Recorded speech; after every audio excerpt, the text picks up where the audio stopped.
people, welcome back to Politics Watch. This is Sir P. Now we have a new development in the case of Carolyn Davis Campbell. Now, most of you will remember a couple of days ago, her husband was arrested and charged. Right?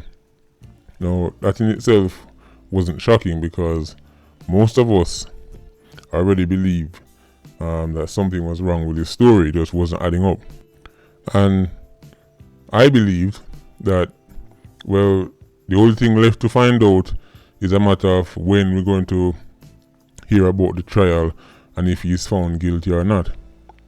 Little did I know there was another turn in this case, because now we've heard that the DPP has said he should be charged for murder, right, and not conspiracy, right. So this is what has thrown this whole case on its head, because I was expecting him to be charged for conspiracy because he helped to set up the thing. That's how I was looking at it, like similar to the Simone Collymore case, right, where the husband allegedly sent man to get rid of his wife, right. So I was thinking it's something similar, but now that he has been charged, right, for the act itself, this kind of make the story make even more sense, because I wasn't even looking at it from this angle. Remember, let's look back at the things that I found strange, and most of us found strange. From the start, the men had access to the house, or the men them getting out of the house, and they didn't tear off any grill, they didn't mash any window, there was no signs of forced entry, right? And I was saying, and most of us were saying, well, maybe he left the grill open, right? Maybe he left something open and tell them so they must come at this time. But the problem with that is your wife probably check if the grill lock or something, right? But nevertheless, we say, well, that's the most likely situation. Anyway, the other thing that we found incredible was that when the 87s got into the room, she jumped up, right? Him jump under the bed, and she was the only one, the man them, engaged, right? So she lost her life, and even though them could just go under the bed for him, these 87s decide to just leave. That part of the story again was also very strange to me. You lock up in the room, there's nowhere to go. Why them not just finish off, right? But now that they've charged him for murder, and remember, I know the police would have probably have extra things that we don't know about yet, right? Which is why they would give him this charge. But think of it this way, people. Let's rethink the story how we think we know it.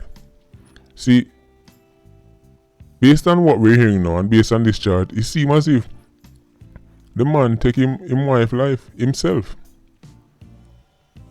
That would explain why there was no forced entry, right?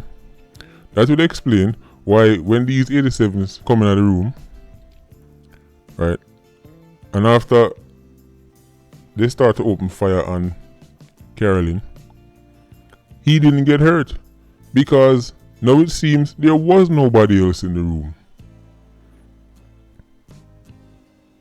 This is how we have to now start looking at it, based on the fact that he's been charged for murder, not conspiracy to murder, right? So clearly the DPP and the police have extra things that not even we know about. So now the story is starting to make sense, a bit more sense, right? Because from day one, something was wrong. And we have been hearing reports that the man has been balling down the place, left, right, and center. Right? He's been putting on some Oscar-winning performances, like Tom Cruise and Samuel L. Jackson don't have nothing on him. And remember, I confirmed to you that someone who was close to the family told me that Carolyn had life insurance. The only thing we didn't know is who was the benefactor. But this is what you have to understand in these situations, people. Even if he wasn't the benefactor of the life insurance, which would be strange because normally husband and wife, husband is on the pandemic thing, eh? But even if he wasn't on the life insurance, just by the fact that he's her husband and he would have now been a widow, or is it widower? Right? I don't remember which one is which. Widow is the woman and the widower is the man. Somebody in the comment section, please educate me on this. I forgot which one is which. But nevertheless, just the fact that his wife has passed away, that alone would make him entitled for certain things. For example, if they have a house, that house is now his. If they had any kind of joint bank accounts, that is now his.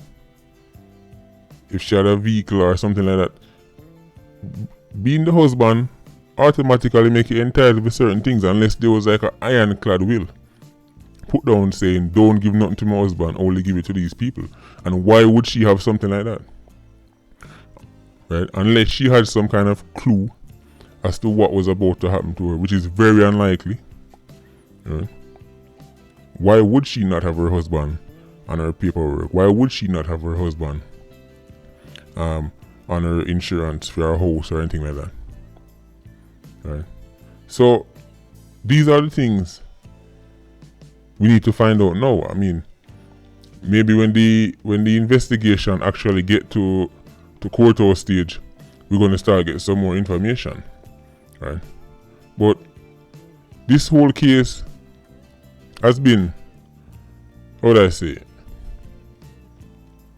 it's one of those cases that really shock people. Shock me. Even though I know human beings are cruel and I know human beings can be vicious.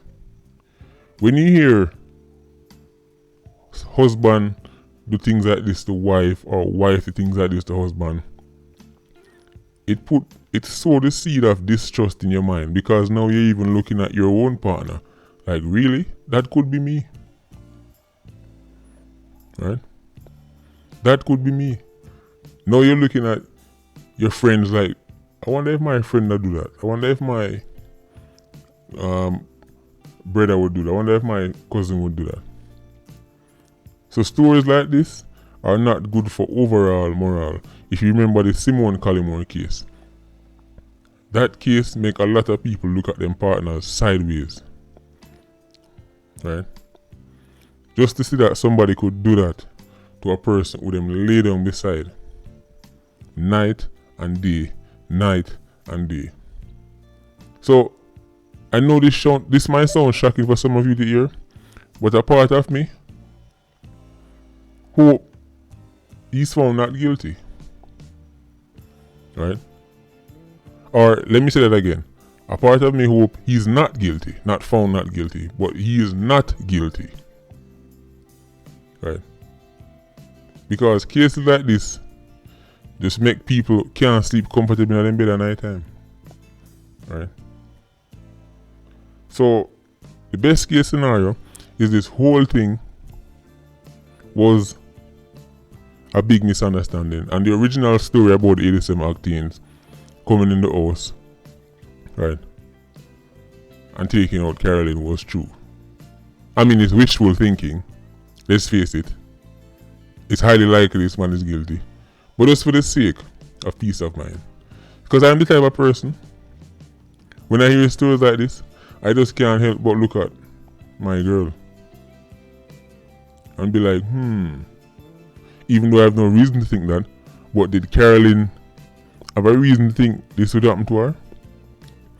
Did Simone Collymore have a reason to believe something like that would happen to her? People, it's a sad situation. I hope Carolyn Davis Campbell gets some justice. Whether it's from those imaginary 87 Octanes or it's from her husband. I just hope she gets justice. Right? As I said, people who know him, I mean, they even subscribers. I have subscribers who know him and they're saying he's just pure cowballing non-stop. Right? So like I said, I hope this man is not guilty. But let's be realistic here. He probably is. But time will tell. The courts will decide that. Right. Patreon squad, big up on yourself. Please like, comment and share the video. Bless up.